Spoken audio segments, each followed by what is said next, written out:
49 సమర్పించు Suman TV moms కిచెన్కి స్వాగతం. ప్రేక్షకులందరికీ వినాయక చవితి శుభాకాంక్షలు.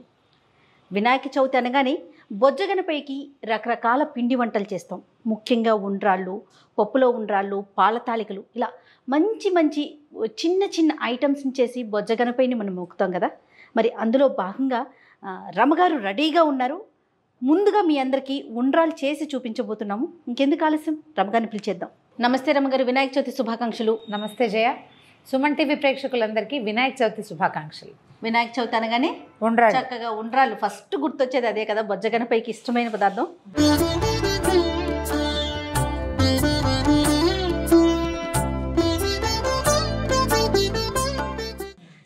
అయితే ఉండ్రాయి చెప్పండి. చాలా బలవత్తరమైన ఆహారం అంటారు. బియ్యపు రవ్వతోటి చేసుకుంటాం. కొంచెం ప్రాంతాల వారీగా చిన్న చిన్న తేడాలు ఉంటాయి.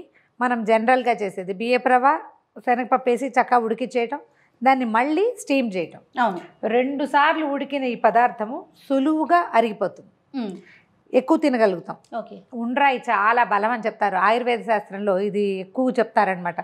ఎలాగ కుడుము చేసుకుంటాం కదా, మన ఏమంటారు దాన్ని, మినపకుడుము చేసుకుంటామా, ఎట్లా ఒట్టి మినపిండితో, అదెంత బలమో ఇదంత బలం అనమాట. దాంట్లో మనం నెయ్యితో తింటాం కాంబినేషన్. ఇందులో కూడా మనం నెయ్యి వేసుకోవచ్చు, పచ్చళ్ళు, అల్ల పచ్చడి అలాంటివి అయితే చాలా బాగుంటుంది. వినాయకుడికి పెట్టేటప్పుడు ఒక చిన్న బెల్లం ముక్క కుడుముల మీద పెట్టి నివేదన చేసేస్తాం. ఈజీ. 1 కప్పు రవ్వ, బియ్యపు రవ్వ పెట్టుకున్నాం అనుకోండి, 2 కప్పులు నీళ్లు పెడదాం. స్టవ్ వెలిగించడం, ఓ మంచి చక్కగా గట్టి ఇత్తడి గిన్నె ఉంటే బెస్ట్, లేకపోతే కుక్కర్లో కూడా. గుజ్జి తరిగిన ముద్దుగా ఉందండి. ఇలాంటివి దొరికితే కొనుక్కోండి. చక్కగా 3 గుప్పెళ్ళ పాయసం అయిపోతుంది, 1 కప్పు ఉండ్రైపోయి ఇదైపోతుంది, గ్లాస్ అన్నం ఉడికేస్తుంది. ఓకే. అసలు అడుగంటదు, చక్కగా వస్తుంది బాగా. రమగారు ప్రాసెస్ ఒక్కసారి చెప్పండి. 1కి 2 గ్లాసులు నీళ్ళు పెట్టుకోవాలి. శనగపప్పుని కొంచెం కడిగి 10 నిమిషాలు నాననిచ్చి ఉంచుకోండి. శనగపప్పుని ముందేస్తాం నీటితో పాటే, అది నీళ్ళు బాగా తెరలేక అప్పుడు ఈ బియ్యపు రవ్వ పోసేస్తాం, ఉడకనిస్తాం చక్కగా. అది బాగా ఉడికిపోయాక చల్లారినాక చిన్న చిన్న ముద్దలుగా చేసుకోవటము, దాన్ని ఎత్తి స్టీమ్ చేయటం. అంటే మనం ఆవిరికి ఉడికిస్తాం కదా, ఆవిరి కుడుము ఎట్లా చేస్తాం అట్లాగే ఇవి కూడా కుడుములు అనొచ్చు, ఉండ్రాళ్ళు అనొచ్చు. బొజ్జగనపైకి ఎందుకు రమగారు అంత ఇష్టం? ఉండ్రాళ్ళు మనం వినాయక చవితి కానీ ప్రత్యేకించి అనుకుంటాం ఉండ్రాళ్ళే చేస్తాము అనేసి. అంటే ఇవి సులువుగా అరిగే పదార్థం అనేది ఒకటి. ఆ సులువుగా అరగడంతో పాటు ఎక్కువ బలాన్ని ఇస్తుందని. ఈయనకి ఎందుకో నూనె పదార్థాలు పెట్టరు గణపతికి కదా, తక్కువ పెడతాం. ఇప్పుడు పులిహార్లు, పాయసాలు కూడా తక్కువే చేస్తారు, అన్ని బియ్యము వాటితో బేస్ తోటే చేస్తారు. ప్రధానంగా ఏం చేస్తారండి వినాయక చవితి అప్పుడు? కుడుములు, ఉండ్రాళ్ళు. అంటే ఇందులోనే 2 రకాలు ఉన్నాయి కదా. తర్వాత పప్పులో ఉండ్రాళ్ళు, పాల ఉండ్రాళ్ళు, తర్వాత పాలలో ఉండ్రాళ్ళు కూడా. పాల ఉండ్రాళ్ళు కూడా బాగుంటాయి. పప్పులో ఉండ్రాళ్ళు లాగానే పాలతో ఉండ్రాళ్ళు. తర్వాత ఈ పాల తాలికలు చేస్తాం, అది కూడా బియ్యం పిండే కదా. అవి కాకుండా పాశం అంటారు మనకి కొన్ని ప్రాంతాల్లో, అదే మన పప్పులో ఉండ్రాళ్ళు లాగానే పాల ఉండ్రాళ్ళు లాగానే ఇంచుమించుగా అలాగే ఉంటుంది. ఇవి కాకుండా జిల్లేడు కాయలు చేస్తాం, కొబ్బరితోటి బెల్లం వేసి కొంచెం చిన్న లౌజ్ లాగా చేయటం, దాన్ని బియ్యం పిండిలో పొదిగి బియ్య పిండి ఉడికించడం, అందులో ఇది పెట్టేసి దీన్ని స్టీమ్ చేస్తాం మళ్ళీ. అది కూడా బాగుంటాయి. జిల్లేడు కాయలు, పాలకాయలు, జిల్లేడు కాయలు 2 పేర్లతోటి చెప్తారు. మనం ఏ పేరు ప్రాంతాన్ని బట్టి, పదార్థం మాత్రం ఇంచుమించుగా ఒకటేగా ఉంటుంది. మోదకాలు అంటారు. మోదకము అంటే లడ్డు అని అర్థం కరెక్ట్గా చెప్పాలంటే. ఈ మోదకంలో ఒట్టి లడ్డూయే కాకుండా దాని లోపల స్టఫ్ చేయబడ్డ పదార్థాన్ని కూడా మనం మోదకం అనొచ్చు. అది బియ్య పిండితో చేయొచ్చు, శనగపిండితో చేయొచ్చు. ఓకే. మన ప్రాంతాన్ని బట్టి మనం ఎలా తింటే అట్లా, మనం ఏది తింటే అదే కదా దేవుడికి పెట్టుకుంటాము. ఖచ్చితంగా.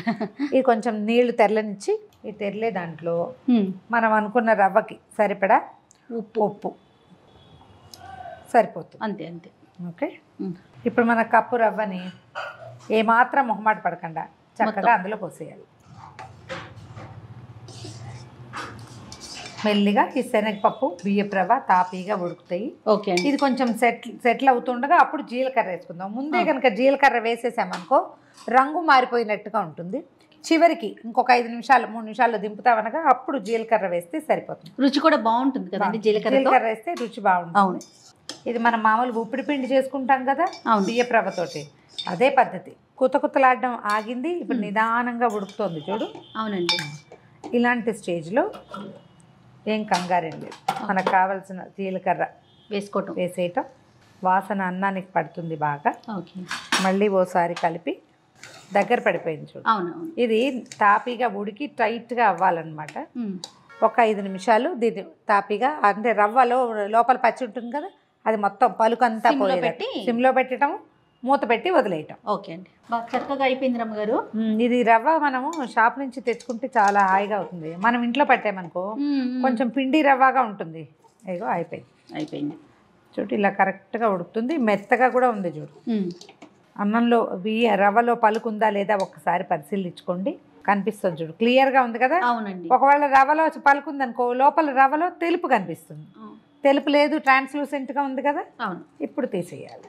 కొంచెం గోరువెచ్చగా ఉండగానే ఉండాలి. దీన్ని ఒక 5 నిమిషాల పాటు మూత పెట్టి పక్కన పెట్టడం. తర్వాత ఒక ప్లేట్లోకి దీన్ని తీసేసుకుంటే, ప్లేట్లోకి తీసి పెట్టామనుకో ఆరిపోతుంది. చకచకా తడిచే చేసుకుని ఉండలు చుట్టేసేయటమే అనమాట.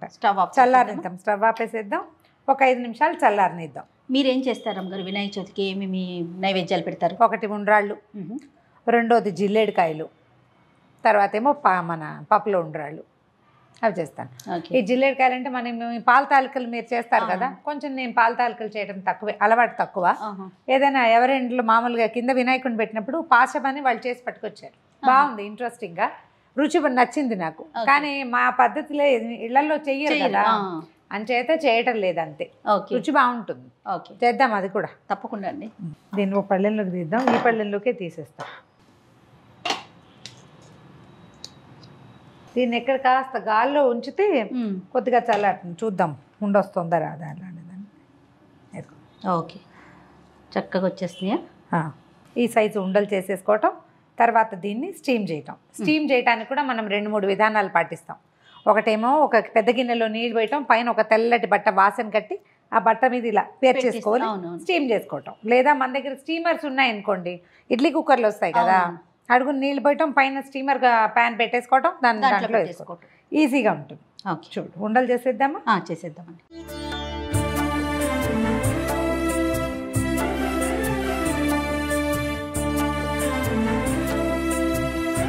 ఎంతసేపు స్టీమ్ చేయాలి అమ్మగారు?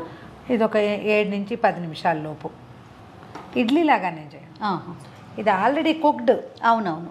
స్టీమ్ చేయటం వల్ల ఇంకా ఇది మృదువుగా మారుతుందన్న. ఓకే, స్మూత్ అవుతుంది.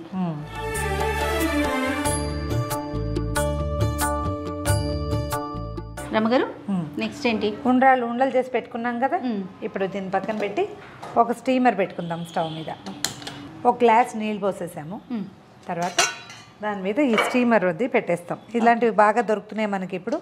నేను మామూలుగా పాత రోజుల్లో ఏం చేసేదాన్ని అంటే, దీనికి ఒక తెల్లటి గుడ్డ వాసన కట్టి బట్ట తడిపేసి పిండేసేయాలి, తడి బట్టని కట్టేసేయాలి.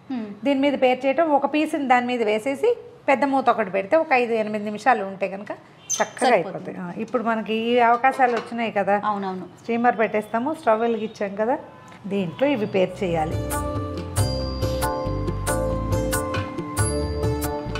దీనికి సరిపడా నిండా కూడా పెట్టేసుకోవచ్చు జయ. ఓకే, నాకు ఇంట్లో ఇది లేదు రమ్మగారు, స్టీమర్ లేదు, కానీ ఇడ్లీ గిన్నెలోనే పెట్టేస్తాం. అలా కూడా ఒకవేళ ఇది లేకపోతే మనం ఇడ్లీ పాత్రలో కూడా పెట్టేసుకోవచ్చు. ఇడ్లీలు వేసుకున్నట్లుగానే ఇవన్నీ ఉండాలని అందులో పెట్టేసి పెట్టేయటం యాజ్ ఇట్ ఈజ్. చక్కగా ఉంది, ఇది బాగుంటుంది. ఇందులో మనం తట్ట ఇడ్లీ, గ్లాస్ ఇడ్లీ అలాంటివి చేసుకోవచ్చు, బాగుంటుంది. ఒక 5 మినిట్స్ హైలో ఉంచుతాం స్టవ్. తర్వాత ఒక 2 నిమిషాలు సిమ్లో పెట్టి, తర్వాత 2 నిమిషాల తర్వాత ఆపేసేయటం. ఒక 5 నిమిషాలు దీన్ని పూర్తిగా సెటిల్ అవనిచ్చి అప్పుడు ఓపెన్ చేసుకుని మనం ప్రసాదం పళ్ళెల్లో పెట్టుకోవటం, దేవుడి దగ్గర పెట్టేసుకోవటం. నీళ్ళ మించి స్టీమర్ తీసేసాం కదా, ఇప్పుడు మూత తీసేయాలి. చక్కగా వచ్చేసినాయి కదా అమ్మగారు. వేడి వేడి ఉండ్రాళ్ళని అలాగా తీయటం, చక్కగా పెట్టేయటం. చల్లారినా కూడా బాగుంటాయి జయ ఇవి.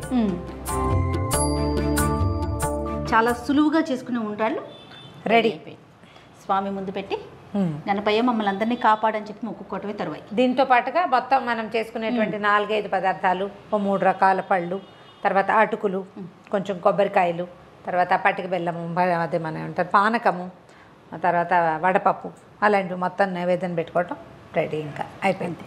ఇవి చప్పటివి కదా. అవును రమ్మగారు. నివేదన చేసేటప్పుడు ఒక చిన్న బెల్లం ముక్క దీని మీద పెట్టడం, నైవేద్యం పెట్టేసుకోవటం. చక్కటి రవ్వ ఉండ్రాళ్ళు రెడీ అయిపోయినాయి. సో మీరంతా కూడా పండగ రోజు చక్కగా బియ్యపు రవ్వతో చాలా సులువుగా చేసుకునే ఉండ్రాళ్ళు రెడీ అయిపోయినాయి. ఖచ్చితంగా మీరంతా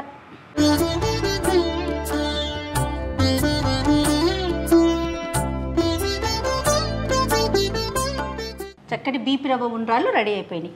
సో రెసిపీ కూడా మీ అందరికీ అర్థమైపోయింది కదా. తప్పకుండా తయారు చేసి స్వామి ముందు వీటితో పాటు మరికొన్ని నైవేద్యాలు మీ ఇష్టానుసారం తయారు చేసుకొని స్వామి ముందు పెట్టి ఒక నమస్కారం పెట్టేసుకుందాం.